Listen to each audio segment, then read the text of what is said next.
이제 오늘 본문의 말씀은 4장에 나와 있는 말씀을 구체적으로 설명해 낸 거예요.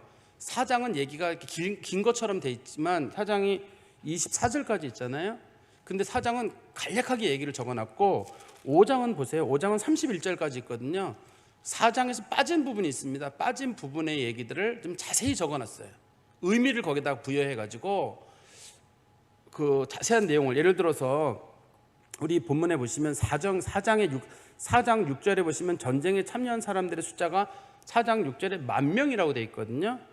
너는 납달리 자손과 스불론 자손 10,000명을 거느리고 다볼산으로 가라.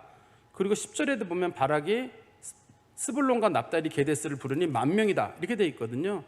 그런데 오늘 5장 8절에 보면 이스라엘 중에 전쟁에 참여한 사람이 40,000명이라고 되어 있거든요. 이게 왜 갑자기 40,000명이지? 분명히 앞에서는 10,000명, 4장 14절에서도 10,000명, 계속 10,000명만 나오거든요. 근데 5장을 읽어보다 보면 이게 뭘 얘기를 하는지를 알 것 같아요. 이 10,000명은 뭐냐면 스불론과 납달리에서 전쟁에 참여한 사람들인데 하나님께서 그 사람들에 대해서는 고맙다고 얘기하시거든요. 목숨 걸고 전쟁에 참여한 사람들의 숫자예요. 그 숫자가. 제가 나중에 또 한번 설명을 드릴 텐데요. 우리 5장 18절에 잠깐만 보시면 스불론은 죽음을 무릅쓰고 목숨을 아끼지 아니한 백성이요 납달리도 들의 높은 곳에서, 들의 높은 곳이라는 말이 전쟁터입니다. 전쟁터에서 그리하도다.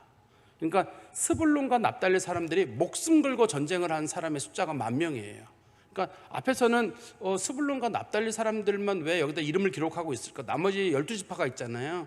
12지파가 다 있는데 다른 지파들은 기록하지 않고 마치 스불론과 납달리만 전쟁에 참여한 것처럼 언급을 하고 있는데, 실제로는 스불론과 납달리만 참여한 게 아니라 다른 지파까지 다 참여한 숫자는 40,000명이나 됩니다. 40,000명이 되지만 실제로 그중에서 가장 목숨 걸고 싸운 사람들, 최전선에서 싸웠던 사람들의 숫자들이거든요. 제가 4장에 나와 있는 얘기를 좀 간단하게 시간이 좀 지났습니다만 간단하게 좀 설명을 드리면, 이스라엘 백성들이 하나님 앞에 죄를 지었을 때, 우상 숭배를 했을 때 하나님께서 가나안 왕 야빈이라는 사람에게 이스라엘 백성들을 파셨다 이렇게 돼 있어요. 넘겼다는 뜻입니다. 그때 야빈이라고 하는 사람이 자기의 용병으로 여기 본문에 한번 보시면 학고임이라고 하는 장소에, 하로셋 학고임이라고 하는 장소에 살고 있는 시스라라고 하는 사람, 용병이에요. 이 사람이 하로셋 학고임에 살고 있는 시스라라고 하는 사람을 고용해가지고 이스라엘 백성들을 공격해가지고 철병거로 이스라엘 백성들을 20년 동안 학대를 했습니다. 그때 하나님께서 이스라엘 백성 중에 누구를 세워야 되는데 남자가 없어요. 남자가 없어가지고 하나님께서 세우신 사람이 누구냐면 드보라라고 하는 여자 사사입니다. 제가 지난 시간에 말씀드렸었는데 드보라는 이스라엘 백성들 가운데 실제로는 선지자예요. 우리 4장 4절에 보시면 여선지자 드보라라고 말하고 있거든요. 여선지자 드보라를 하나님께서 세우셔가지고 이 드보라가 사사 역할을 감당하게 됩니다. 그렇지만 우리 히브리서 11장 32절에 가면 이스라엘을 구원한 사람은 드보라가 아니라 바락이었다. 그때 하나님이 사용한 사사는 바락이었다고 설명을 하고 있어요. 그래서 우리가 이스라엘 백성들을 영적으로 깨운 사람은 드보라, 그리고 전쟁에서 이스라엘 백성들을 군사적으로 구한 사람은 바락, 그렇게 좀 볼 필요가 있어요. 그래서 이스라엘에 나와 있는 사사들의 숫자가 열몇 명 나오잖아요. 사사기에 보면 열몇 명이 나오는데 그 중에서 드보라라는 사람에 대한 역할을 좀 다시 볼 필요가 있어요. 그 사람이 사사였느냐라기보다는 그 사람은 선지자였는데 바락이 사사 역할을 하도록 영역을 부어주고 힘을 실어준 사람이다, 이렇게 볼 수 있을 것 같아요. 어떻든 간에 이 당시 드보라가 바락이 속한 지파가 스불론과 납달리가 있는 지역이니까 바락에게 말하기를 스불론과 납달리 사람들 데리고 가서 내가 전쟁을 해라, 하소랑 야빈과 전쟁을 해라, 그리고 전쟁을 하라고 얘기했는데 어디서 전쟁을 하느냐? 네가 다볼산에 가서 전쟁을 준비하면 하나님께서 이 시스라의 군대를 기손강으로 끌고 올 테니까 거기서 전쟁을 할 것이다. 근데 제가 그때 말씀드릴 때는 이게 왜 이 시스라가 기손강으로 왜 왔을까? 이 사람은 외국 사람이지 현실을 너무 모르나 이렇게 생각했는데 성경적인 내용을 오늘 본문을 보다 보니까 그때가 건기였었나 봐요. 원래 이스라엘은 건기에 한 6개월 정도 비가 안 내리거든요. 비가 안 내리니까 시스라도 마음을 먹고 기손강으로 온 거거든요. 전쟁을 하러. 기손강이란 말이 평상시는 강이 아닙니다. 그냥 들판이에요. 들판인데 우기에만 물이 내리는 그런 강입니다. 이걸. 그러니까 시스라가 전쟁을 하러 왔는데 하나님께서 갑자기 비를 내리셔가지고 그것이 진흙바닥이 되는 바람에 철병거를 몰고 왔던 시스라와 시스라의 군대들이 거기 갇히게 되고 시스라가 걸어서 도망을 가게 됩니다.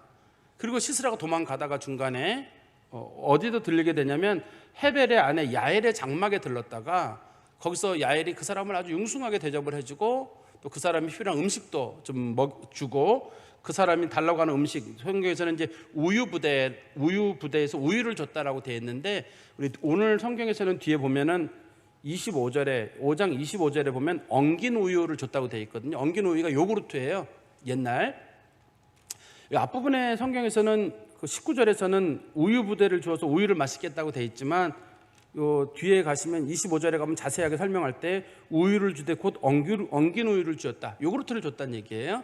요구르트를 주고 그러니까 최소한 제일 좋은 음식을 줬다는 뜻이에요. 제일 좋은 음식을 좋은 그릇에 받쳐서 그 사람에게 줬는데 그러니까 이 시스라라는 사람이 마음 놓고 있다가 그때 잠이 들었을 때 그 헤벨의 아내 야엘이 그 막대기를 들어가지고 그 다음에 이 말뚝을 들어가지고 왼손에는 말뚝을 잡고 오른손에는 망치를 잡아가지고 그 사람의 관자놀이를 여기서 때려가지고 이쪽으로 해서 사람을 죽였다는 얘기겠죠. 이제 그렇게 해서 어떻든 간에 이 일이 분명히 전쟁에서는 바락이 역할을 하고 사사 역할을 했는데 마무리는 누가 짓게 되냐면 결국은 이 그 헤벨의 아내 야엘이 마무리를 짓게 돼요.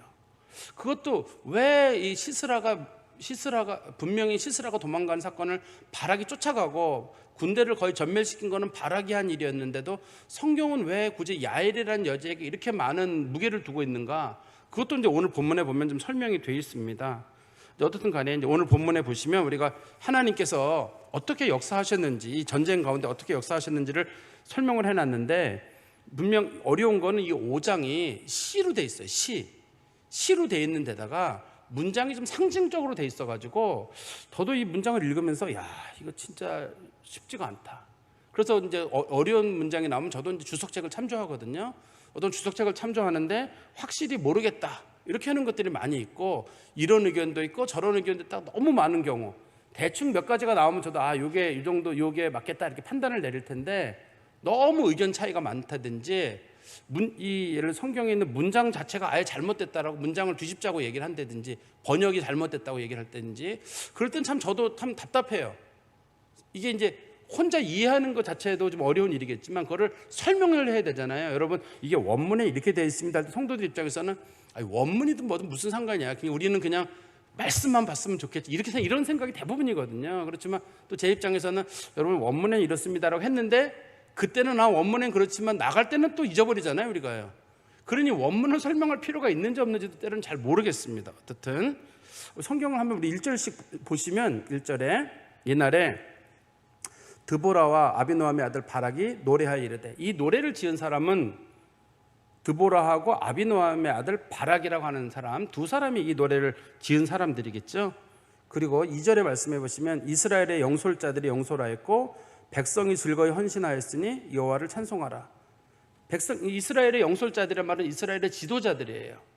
그동안 이스라엘의 그 지도자들이 없어가지고 누구도 이 일에 참석을 하지 않았었는데 이제 뒤에 가면 나옵니다. 이스라엘의 지도자들이 누구였는지가 명단이 나오거든요. 이제 그 지도자들이 그동안 지도자가 없었어요. 지도자가 없어가지고 하나님께서 드보라를 세운 거거든요. 남자가 하도 없어가지고. 그런데 이제 드보라가 이렇게 사람들에게 용기를 주고 싸워 나가자 하고 바락을 선동하니까 바락이 움직이기 시작하면서 많은 사람들이 이스라엘의 지도자들이 생기기 시작했고 두 번째는 백성들이 즐거이 헌신하였다.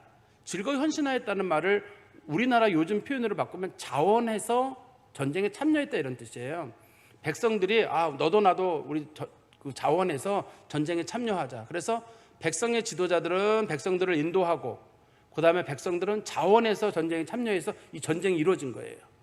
근데 그동안은 이 사람네들이 그 가나안 왕 야빈에게 있을 때 이걸 못했어요. 겁이 많아가지고. 그런데 실제로 이 사람들은 능력이 있는 사람들이에요. 얼마든지 자원할 마음도 있고 영도할 수 있는 능력도 있는 사람들인데 그동안은 못했는데 이거 역할을 누가 감당하냐면 드보라가 감당하는 거예요. 드보라가 그 사람들에게 선지자로서 어떤 그런 용기를 주고 백성들에게 일어나라.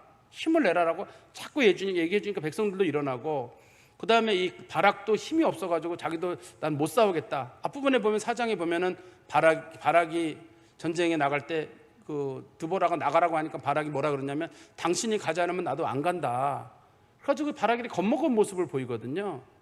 어떻든 간에 그런 일이 있었는데 서서히 이 사람들의 마음이 움직이기 시작하면서 백성들이 너도 나도 자원해서 그 전쟁에 참여했는데, 이 성경은 여호와를 찬송하라는 말은 무슨 말이냐면 이 모든 일을, 영도자들을, 백성들을 인솔할 수 있는 사람들을 끌어내신 분도 하나님이시고 백성들에게 자원하는 마음을 주신 분도 하나님이시고, 그래서 하나님을 찬양하라라고 맨 끝에 표현을 쓰는 겁니다.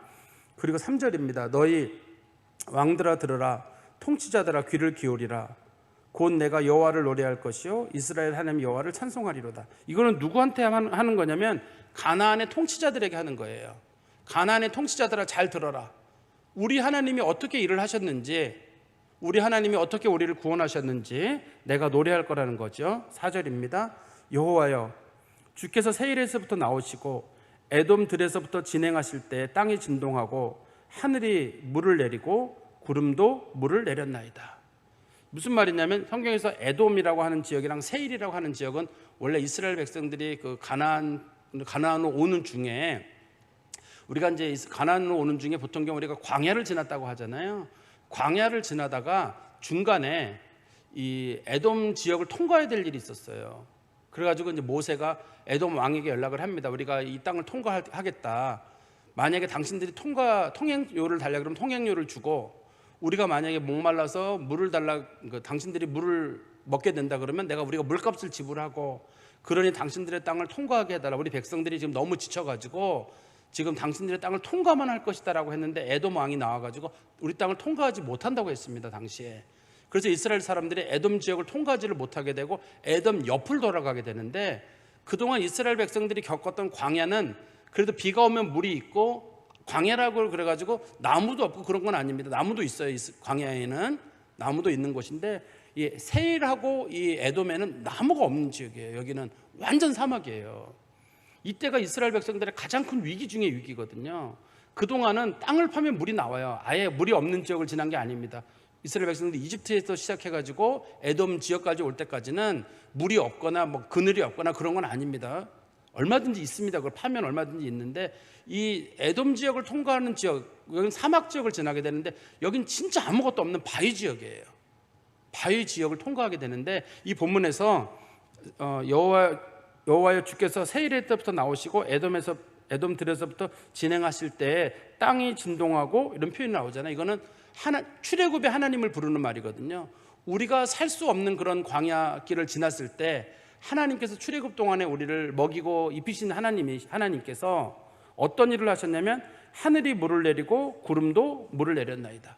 출애굽 얘기를 하는 게 아니라 그 출애굽의 하나님, 그 광야를 지나신 하나님께서 지금 이스라엘과 가나안 왕 야벤의 군대, 시스라의 군대가 싸울 때 하나님께서 하늘에서 비를 내리신 거예요. 아까 제가 말씀드렸듯이 이스라엘 사람들은 지금 머물고 있는 산이 다볼산 쪽에 머물러 있고, 그 다음에 이 시스라의 군대는 기손강 쪽에 머물러 있거든요. 그래서 그 사람들이 전쟁을 어디서 벌이게 되냐면 이스라엘 평원이랑 무깃도라고 하는 곳에 머무르게 됩니다.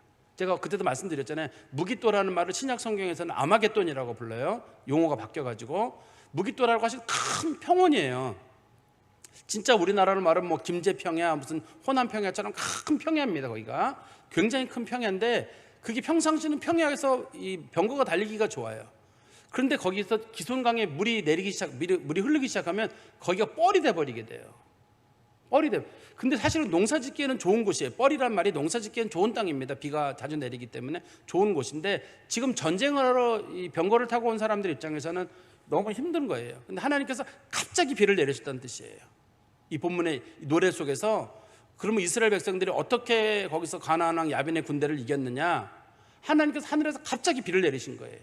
그래서 제가 지난 시간에 볼 때는 왜 시스라가 그렇게 머리를 못 썼지 생각을 해보니까, 비가 안 내리는 시점에 하나님께서 갑자기 비를 내리심으로 인해 가지고 이스라엘 백성들이 전쟁에서 이겼다는 걸 우리가 볼 수가 있습니다. 그리고 5절에 말씀해 보시면 산들이 여호와 앞에서 진동하니 저 신의 산도 이스라엘의 하나님 여호와 앞에서 진동하였도다. 이 말씀을 잘 보세요. 우리나라 말을 잘 보시면 산들이 여호와 앞에서 진동하니, 산들이 진동하고 저 신의 산도 이스라엘의 하나님 여호와 앞에서 진동하였도다, 이렇게 돼 있지만 사실 원문에는 요거랑 좀 내용이 달라요. 여호와 곧 신의 산에 계신 분, 여호와 곧 이스라엘의 하나님께서 움직이실 때 산이 진동하고 신의 산도 진동했다, 이렇게 돼 있어요.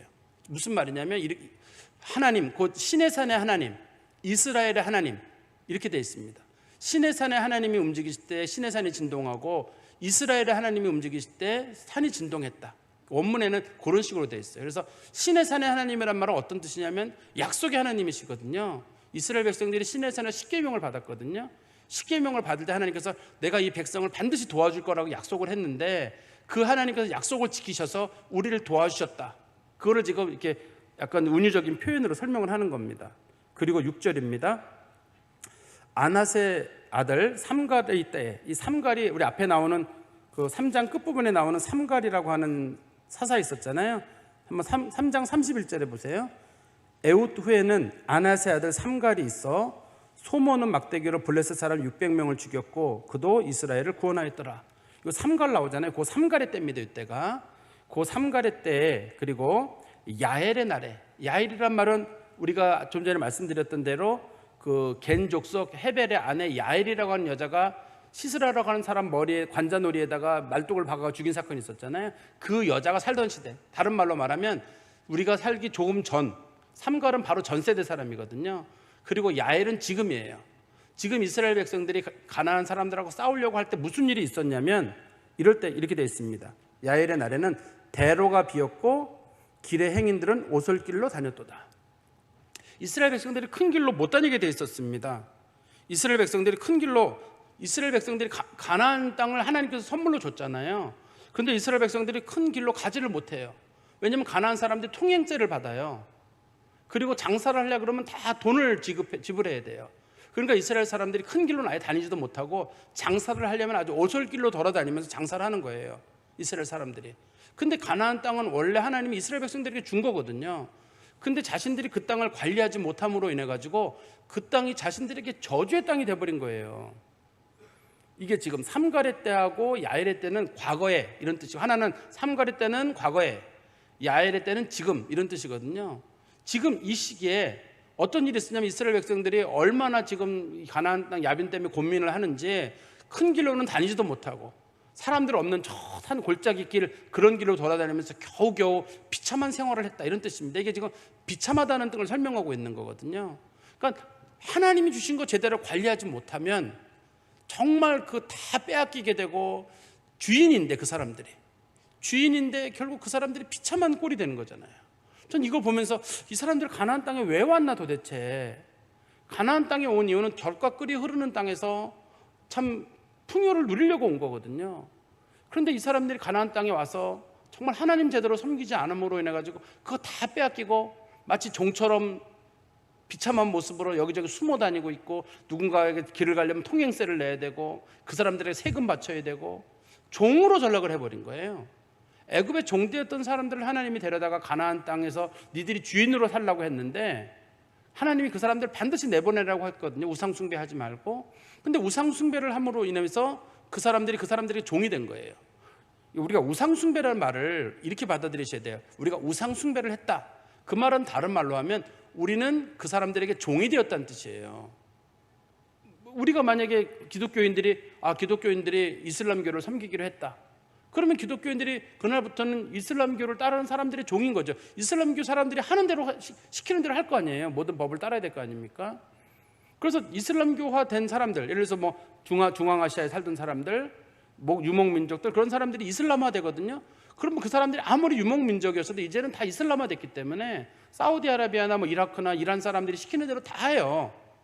자기들의 의견 자체가 없습니다. 그 사람들은 무슬림화 됐기 때문에 자기 의견이 없는 것처럼 다 종교를 섬긴다는 건 결국은 이게 우리의 신앙과 양심과 삶 전체를 팔아버린다는 거예요. 우리가 예수를 믿는다는 것도 마찬가지입니다. 내가 예수를 믿는다는 건 내 인생의 전부를 하나님께 드린다는 거고, 우상을 섬긴다는 건 내가 우상을 나의 하나님으로 섬기고 내가 그에게 전부를 다 안다는 뜻이거든요.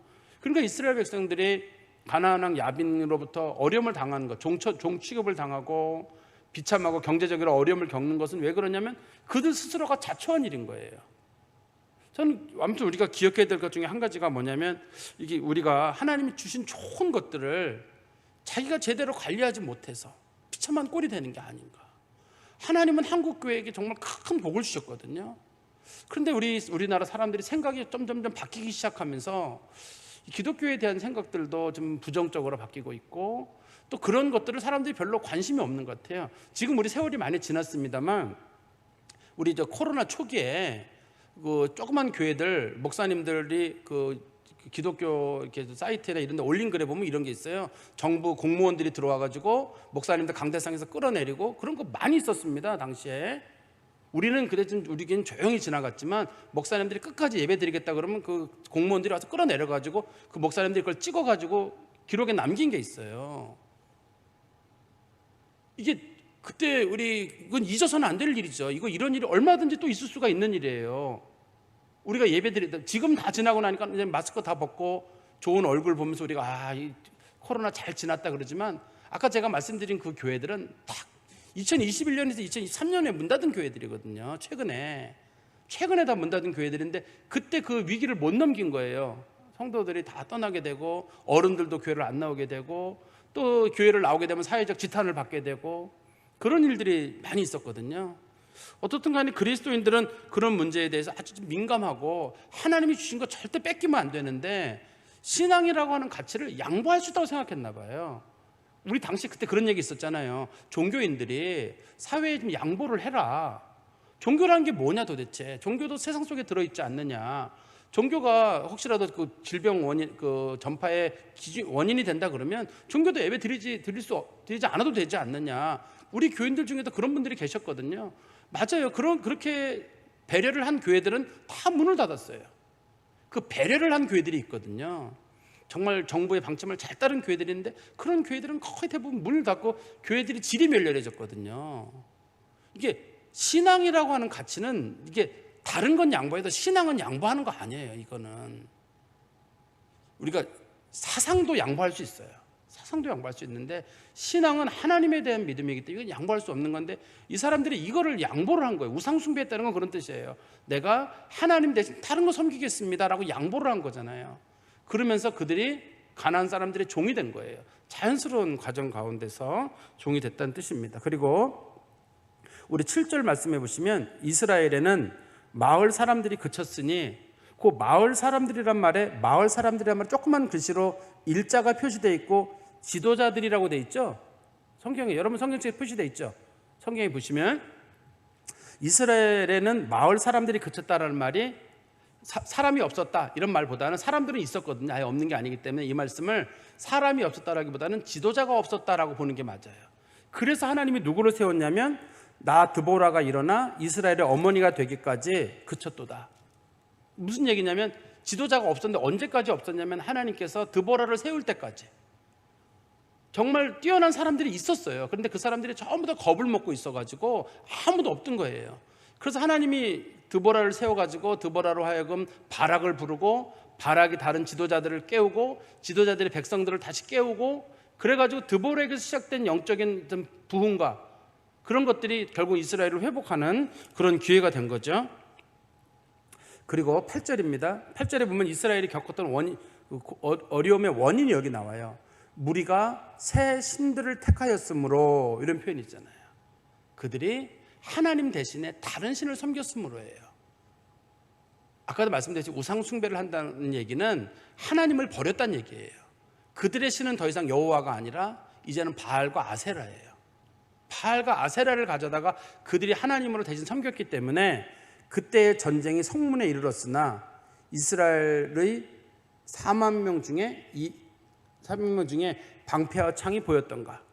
전쟁의 원인이 그러니까 그때 전쟁이 성문에 이르렀다라는 말의 뜻은 그 성문이란 말의 뜻이 도시란 뜻이거든요. 도시에 결과적으로 이스라엘 백성들이 우상 숭배가 결국은 이스라엘이 전쟁을 겪게 되는 이유가 되었고 그들이 어려움을 겪게 되는 직접적인 이유가 되었다. 여기 성경이 설명하고 있거든요.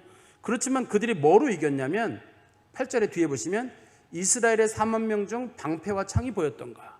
이 말은 뭐냐면 그때 이스라엘 사람들이 전쟁이 일어났을 때 뭐로 이겼느냐? 그냥 이겼어요. 비로 이겼어요. 이스라엘 백성들이 지금 창을 가지고 칼을 가지고 싸운 게 아닙니다. 이 본문에 보시면 방패와 창이 나오잖아요. 방패와 창이 보였던가라는 말의 뜻은, 아까 제가 4만 명이란 말의 뜻은 스불론과 납단일뿐만 아니라 여러 지파의 사람들이 모인 숫자가 총 4만 명이거든요. 그 4만 명의 숫자들인데 이 사람들이 도대체 뭐로 이겼느냐? 방패와 창을 들었느냐? 방패와 청으로 이긴 게 아니에요. 아까도 말씀드렸듯이 당시 하나님께서 하늘에서 비를 내리셔가지고 기이하게 이 시스라의 군대를 기손강 주변에 있는 무기또하고 이스라엘 평원으로 끌고 가가지고 거기서 물에 빠뜨려 죽인 거예요, 이게요. 그러니까 이스라엘 사람들은 전쟁도 하지 않고 이긴 거예요. 하나님이 이렇게 도와주시려고 이 사람들 생각도 못했거든요. 그렇지만 하나님께서 도와주셔가지고 정말 뜻밖의 이들이 큰 승리를 거두게 됩니다. 그러니까 우리 잘 아는 대로 전쟁은 하나님께 속한 것이다. 그러면 많이 들어보셨을 거예요. 전쟁은 하나님께 속한 것이어서 이스라엘 사람들이 겁먹지 않고 한번 싸워볼 만도 했는데 스스로가 겁을 먹어가지고 못했던 거예요. 그런데 이 드보라가 사람들에게 영적인 불을 지핀 거예요. 당신들 할 수 있다. 바락도 할 수 있다. 저 무서워서 못해. 내가 도와줄게. 한번 해봐라. 그래서 바락이 일어나고 다른 사람 지도자들을 일으키고 그리고 또 다른 백성들을 일으켜서 그 전쟁에서 승리를 하게 됩니다. 그리고 9절입니다. 내 마음이 이스라엘의 방백들을 사모함은 그들의 백성 중에서 즐거이 헌신하였음이니 여호와를 찬송하라. 하나님께 방백들이란 말은 이스라엘 지도자를 부르는 말이거든요. 이스라엘의 지도자들을 즐거이 헌신했다. 그들도 자원해가지고 이 전쟁에 참여했다는 얘기입니다. 이제 뒤에 가면 쭉 나와요. 그들이 어떻게 자원을 했는지를 뒤에 보면 설명이 나오거든요. 어떻든 이스라엘 즐거이 헌신했다는 말은 하나님께서 어떤 전쟁을 할 때, 영적인 일을 하려고 할 때 백성들이 가져야 될 마음의 자세는 즐거움이에요. 하나님의 일은 즐거운 마음으로 하는 거지 이걸 억지로 해야 될 일은 아닙니다. 어떻든 간에 이 사람들이 정말 하나님의 일을 즐거운 마음으로 해서 전쟁에 이기게 되죠. 그리고 10절입니다. 흰 나귀를 탄 자들, 양탄자 위에 앉은 자들, 길에 행하는 자들아 전파할지어다. 흰 나귀를 탄 자들과 양탄자에 앉은 자들은 한 문장이에요. 원래 문장에는. 그래서 흰 나귀에 타서 양탄자를 위에 깔고 앉은 사람들, 그러니까 나귀에 탈 때 사람들이 위에다 천 같은 거 양탄자를 깔고 앉거든요. 근데 나귀가 흰 나귀예요. 나귀가 원래 색깔이 대부분 우리나라 소 색깔처럼 누렇거든요. 흰 나귀는 고급 세단이에요. 당시에 사람들이, 우리는 지금 소를 소중히 여기지만 이스라엘 사람들은 소보다 나귀가 비싸요. 나귀가 비쌉니다. 특히 나귀 중에서 암나귀가 비싸요. 순나귀는 사나워가지고 이리 뛰고 저리 뛰는데 암나귀는 이리 뛰고 저리 뛰지 않아가지고 승용 동물이 나귀예요. 그런데 그 승용 동물 중에 흰 나귀는 아주 드문 나귀예요. 그래서 흰 나귀는 아주 높은 사람들, 가나안의 높은 사람들이 타는데 거기다가 뭘 까냐면 양탄자를 놓고 그 위에 앉거든요. 그러니까 다른 말로 하면 가나안의 높은 사람들아 이런 뜻이고, 그 다음에 길에 행하는 사람들, 걸어가는 사람들, 그러니까 가나안의 평민들아 이런 뜻이잖아요.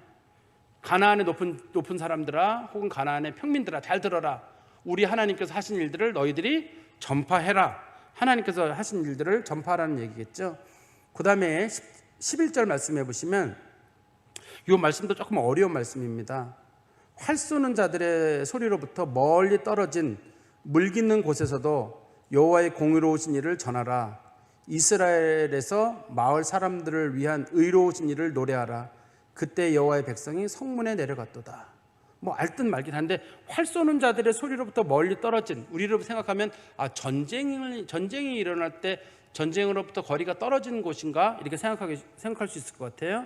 그리고 물 깃는 곳에서도, 물 깃는 곳이라는 말은 이스라엘 우물이 있는 곳마다 이런 뜻이거든요. 그러니까 전쟁을 지금 하고 있지는 않지만 전쟁을 하고 있는 곳에서 거리가 떨어진 곳에 있는 우물을 두고 있는 이스라엘의 모든 마을마다라는 뜻입니다. 물 깃는 곳이 있다는 말은 마을마다예요. 이스라엘은 마을마다 우물이 있었기 때문에 뭘 전파하냐면 여호와의 공의로우신 일을 전파하라.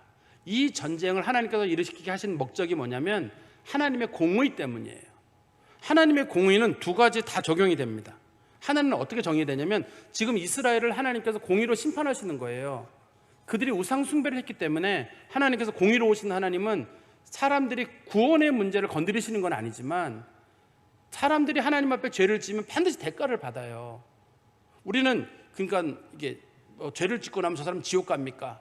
지옥 가고 천국 가는 문제는 하나님의 은혜와 선택에 달린 문제이기 때문에 그게 바뀌는 건 아닙니다. 그리스도인들이 두려워하는 건 내가 지옥 간다 이걸 두려워하는 게 아니라 내가 저지른 죄에 대해서는 하나님이 반드시 대가를 치르게 하신단 말이에요. 그게 제일 두려워요. 그게 성경에서 말하는 공의의 하나님이란 말이에요. 지금 이스라엘 백성들이 하나님 앞에 공의의 대가를 받고 있는 거예요. 하나님 우상 숭배하지 말라고 했는데 하나님 대신에 우상 숭배를 했기 때문에 하나님은 이스라엘과 나는 너희 하나님이 되고 너희는 내 백성이 되리라. 이게 혼인 서약입니다. 이스라엘 당시에 혼인 서약이기 때문에 하나님만 섬기겠다고 한 사람들이 우상 숭배를 하니까 하나님께서 이스라엘에 그럼 너희들은 죄를 졌으니 벌을 받아라. 그래서 이 사람들이 가나안 왕 야빈에게 심판을 받아가지고 지금 어려움을 겪고 있는 거잖아요. 또 한 가지는 가나안 사람들도 지금 하나님의 정의 심판을 받고 있어요. 그거는 뭐냐면 이스라엘 백성들을 내 백성을 괴롭힌 거에 대한 대가를 받는 거예요. 그것도 하나님의 정의의 방법이에요. 하나님께서 내 백성이 비록 잘못됐지만 내가 너희를 사용했지만 그래도 내 백성을 때린 거에 대한 대가는 받아야 되는 거예요. 우리 예를 들면 이런 거예요. 여러분들이 이제 화가 나가지고 어린이를 막 때리다가 혼내려고 그러는데 몽둥이가 없는 거예요. 옆에 가서 누구에게 야 몽둥이 좀 하나 가져와. 근데 어떤 사람이 몽둥이 너무 좋은 걸 가져온 거예요. 그래서 그걸 내 애를 한 대 때렸네요. 근데 딱 때리고 나보니까 이 몽둥이가 너무 좋은 거예요. 야 어떻게 내 애를 때린다고 이런 몽둥이를 갖다 주는 누구를 미워하겠어요? 애를 미워하겠습니까? 몽둥이 갖다 준 사람을 미워하겠어요? 어떠세요? 이거 잘 생각해 보세요 한번. 내가 애가 혼내려고 그러는데 야 누구든지 몽둥이 좀 가져와 했는데 그냥 조그만 거 내가 잠깐 화가 풀어질 때까지만 잠깐 때리고 말아야 되는 건데 때릴 거면 아주 아싸하게 때리라고 야구방망이라든지 아주 뭐 쇠파이프를 가져와 이런 거래 한번 애를 혼을 내시라고 딱 갖다 주면은 고맙다 이렇겠어요? 이건 내가 아무리 그래도 그렇지 우리 애를 때렸는데 이걸 갖다 이 무식한 사람이 어딨냐고. 그 사람이 갖다 줬지만 그 사람하고 의를 끊지 않겠어요? 여러분 어떠시겠어요? 그럼 그 사람이 의를 끊으면 그 사람이 당신 나한테 왜 의를 끊느냐 그러면 어떻게 이렇게 무식하게 그런 걸 갖다 주냐 그러면 당신이 갖다 달라고 그러지 않았냐고 이럴 거 아니에요. 그런 거랑 비슷하게 보시면 돼요. 하나님께서 이스라엘이 말이 듣지 않아가지고 이스라엘 백성들을 가나안 사람을 통해 때리셨지만 가나안 사람들이 너무 심하게 때렸기 때문에 누가 내 백성 그렇게 심하게 때리라고 했느냐. 그러니까 너희들도 내 백성 때린 대가를 받아라. 그래서 하나님께서 그들을 공의로 심판하시는 겁니다. 이 본문이. 그리고 우리 12절 말씀해 보시면 깰지어다 드보라여 깰지어다 너는 노래할지어다 일어날지어다 바라기여 아비노함의 아들이여 내가 사로잡은 자를 끌고 갈지어다. 이 말씀도 하나씩 끊어서 봐야 되는데요. 깰지어다 드보라여 깰지어다 너는 노래할지어다. 우리나라 말에 깰지어다지만 원래의 뜻은 깨울지어다예요. 깨워라. 드보라여 이스라엘 백성들을 깨워라. 지금 드보라가 하나님께 받은 명령이 세 가지거든요. 하나는 뭐냐면 이스라엘 백성들을 깨워라. 두 번째는 너는 하나님이 하신 일을 노래해라. 세 번째는 바락을 일어날지어다 바락이여 바락을 깨워라. 세 가지의 업무를 받은 거예요. 이스라엘 백성들을 영적으로 깨우치고 하나님을 찬양하는 일을 내가 하고 세 번째는 바락과 관련된 모든 일을 바락이 할 수 있도록 바락에게 용기를 주고 바락을 이렇게 세우라는 겁니다. 그런데 여기 보면 한 가지 이런 규절이 있어요. 내가 사로잡은 자를 끌고 갈지어다. 바락에게 뭐라고 얘기했냐면 내가 사로잡은 자를 끌고 갈지어다. 이게 무슨 문장인지가 참 어려운 문장이에요. 그래서 성경의 맥락을 보면 이게 무슨 내용인지는 우리가 짐작할 수 있는데 어떤 거냐면 지금 드보라가 지금 그러니까 하나님으로부터 감동, 선지자잖아요. 감동을 받아가지고 지금 바락에게 뭐라고 얘기하냐면 바락에게 바락 너 지금 뭐 해야 되느냐? 네가 지금 쫓아야 될 사람은 시스라 아니냐? 근데 왜 너 시스라 쫓지 않고 딴짓을 하느냐? 그런 뜻이거든요. 이 문장의 뜻이. 쉽게 말하면 이런 겁니다. 지금 시스라가 전쟁을 하고 있는데 그 이스라엘 백성들하고 싸우고 있는 가나안 사람들이 보니까 병거가 너무 많아요. 그러니까 이스라엘 백성들이 우리가 병거랑 같이 싸워야 된다 했는데 하나님께서 누가 너 병거랑 싸우라 그랬냐? 병거는 내가 없애야 된다고 하지 않았느냐? 두 번째는 백성들이 전쟁을 하다 보면 노량물이 많거든요. 노량물이 많으니까 너도 나도 노량물을 막 챙기는 거예요. 누가 너 노량물 챙기라 그랬느냐? 내가 지금 해야 될 일은 사로잡을 자를 사로잡아야 되지 않느냐? 시스라를 쫓아야 되지 않느냐? 지금 바락이 중간에 전쟁을 하다가 전쟁의 중요성을 잃어버린 거예요. 적의 수장인 시스라를 쫓아가서 시스라를 죽여야 되는데 그걸 하지 않고 지금 상대편 병거가 많으니까 병거랑 싸워야 된다 그러고 또 누군가는 노량물을 뺏어야 된다 그래서 그 전쟁에서의 중요성, 삶의 우선순위를 잃어버렸다는 뜻입니다. 이게. 그래서 드보라가 바락에게 얘기하기를 너 지금 뭐가 제일 중요한데. 그래서 이 얘기를 듣고 바락이 시스라를 쫓아가거든요. 멀리 도망간 시스라를 쫓아가요. 시스라가 죽어야 전쟁이 끝나는 거거든요. 근데 사람들이 눈이 뒤집어진 거예요. 왜냐하면 저게 노략물이 너무 많아요. 저게 노략물이 너무 많기 때문에 그거에 관심을 갖고 있다가 결국은 그것 때문에 전쟁이 길어지게 되죠. 그럴 때 드보라가 바락에게 얘기하기를 네가 쫓아야 될 사람은 시스라 아니냐라고 얘기를 해주는 거예요. 우리로 말하면 이런 걸 거예요. 정말 인생에 정말 중요한 게 있는데 사람들이 마치 바락처럼 눈에 보이는 거, 많은 재물, 당시에는 가장 큰 재물을 얻는 방법이 노략물을 얻는 거거든요. 적이 쳐들어와서 저게 옷이라든지 저게 뭐 금속이라든지 금은 보화를 적이 가져온 그거 뺏는 거예요. 그게 당시 사람들이 말하는 큰 복입니다. 그게. 그래서 성경에서는 행복 그러면 노략물을 얻는 자의 행복과 같다 이렇게 말해요. 인생에서 가장 큰 행복은 노력하지 않고 적의 노략물을 뺏는 게 행복이에요. 당시 사람들은. 그런데 그거에 눈이 뒤집어져 가지고 적이 혼비백산하고 흩어지니까 지금 이 바락이 눈이 뒤집어져 가지고 그거 쫓아가다가 시스라를 놓쳐버린 거예요. 그러니까 지금 드보라가 얘기하기를 빨리 가서 바락에게 시스라를 잡아라 이렇게 얘기를 하는 거거든요. 그러니까 그게 우리로 말하면 이런 거예요. 정말 중요한 건 하나님이고 정말 중요한 건 살고 죽는 문제잖아요. 살고 죽는 문제 하나님 제일 중요한데 때로는 우리가 재물 때문에 때로는 우리 눈에 보이는 어떤 것 때문에 다 이것저것 핑계대다가 결국은 정말 중요한 거 놓쳐버리는 거예요. 그거 하나님 조심하라고 말씀하시는 것 같아요. 제가 말씀을 좀 여기까지만 하고 정리해드리면 첫 번째가 뭐냐면 하나님께서 우리에게 많은 걸 주셨는데 이스라엘 백성들이 가나안 땅을 저주의 땅으로 만들어버렸어요. 자기 땅의 주인인데 자기가 노예가 돼버렸어요. 하나님 섬기지 못함으로. 우리가 하나님 우리나라에 지금 많은 걸 주셨거든요. 우리 교회도 많은 걸 줬어요. 그런데 교회가 교회로서 역할을 감당하지 못하고 교회가 줄어들게 되면 지금 교회가 여러분들도 알다시피 교회가 술집에 팔렸다, 교회가 카페로 팔렸다 많이 들리잖아요. 여러분들이 인터넷 사이트에 보시면 교회가 매물로 나온 게 수없이 있어요. 이단들이 다 삽니다. 술집이 사고 뭐 여러 사람들이 사요. 교회가 하나님이 우리에게 은혜로 주신 것들을 이게 복으로 주신 건데 이게 전부 다 저주거리가 돼버리고 조롱거리가 돼버린다 그러면 이게 우리가 뭐 신앙생활할 때 우리 교회만 아니라고 이걸 다른 교회의 문제니까 우리는 상관없다고 얘기할 문제인가 한번 고민해야 될 문제일 것 같고요. 그 다음에 두 번째는 이스라엘 백성들 전쟁할 때 하나님이 비를 내리셔서 전쟁 이겼거든요. 방패하고 칼 들고 싸운 적 없어요. 전쟁은 하나님이 도우시는 거, 그걸 우리가 기억해야 될 일이고, 세 번째는 하나님은 공의로우신 하나님이에요. 하나님 제발 두려워해야 돼요. 말 하나 행동 하나 하나님은 행한 대로 갚으시는 분이시란 말이에요. 구원의 문제를 주시냐 안 주시냐는 문제 얘기를 하는 게 아니라 하나님은 우리가 행한 대로 신문대로 걷는다는 게 성경의 가르침의 진리예요. 물론 애매하게 고난을 당하는 사람도 있고 다 있지만 그런 것들도 다 지나고 나보면 하나님께서 애매하게 고난당하는 것들은 그것이 합력하여 선을 이루게 만드시지만 내가 정말 하나님을 멀리했는데도 얻어진 복은 결국은 그게 저주로 바뀌게 되거든요.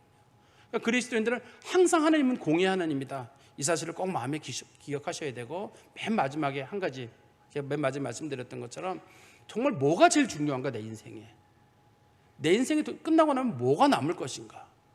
어떤 분들은 가족밖에 남지 않는다. 가족이 남아요. 그렇지만 가족도 떠나요. 가족도 다 떠나요. 저도 집사람하고 얘기 나누면서 그런 얘기 한 적 있어요. 제가 어린 시절에는 부모님하고 누님들하고 이렇게 친하게 지냈는데 다 떠나잖아요. 이제 지금 집사람하고 아이들하고 남은 가족이잖아요. 이제 지나고 나면 아이들도 떠나겠죠. 집사람이 먼저 가든 제가 먼저 가든 갈 거 아닙니까? 어떻든 맨 마지막엔 나 혼자 남고 하나님하고만 딱 남는 거예요. 우리가 의지할 수 있는 건 아무것도 없어요. 어떻든 간에 다 떠날 겁니다. 우리 주변에서 내가 신뢰하고 뭐 했던 것들도 결국은 떠날 거거든요. 인생이 가장 중요한 건 하나님인데 마치 이 지금 드보라가 바락에게 얘기했던 것처럼 너 제일 중요한 거 그거 잊어버리고 왜 딴짓 하느냐, 빨리 시스라 쫓아가야지 왜 딴짓 하느냐. 그런데 그거 듣고 시스라가 바락이 시스라 쫓아가서 결국 이제 잡아냅니다. 하나님이 하시는 순종하거든요. 어떻든 간에 우리도 여기까지 말씀 잘 기억하시고 우리 그리스도인들이 그리스도인다운 삶을 살게 되시기를 간절히 소망합니다. 기도하겠습니다. 하나님 아버지, 질문에 감사합니다. 주께서 주신 이 경고의 말씀들을 늘 마음에 두게 하시고 사사계 시대 때 영적인 혼란 속에서 하나님의 백성들의 하나님 백성 아닌 자들에게 고난을 당하고 박해를 당하였고, 하나님의 백성이 주인이 되지 못하고 종으로 전락하였던 것을 많이 보게 됩니다. 하나님 멀리하면 반드시 그거에 대한 대가가 있다고 했습니다. 하나님 꼭 가까이 하게 하시고 하나님 가까이 하는 것을 우리의 복으로 삼게 하여 주시옵소서. 예수 그리스도의 이름으로 기도하옵나이다. 아멘.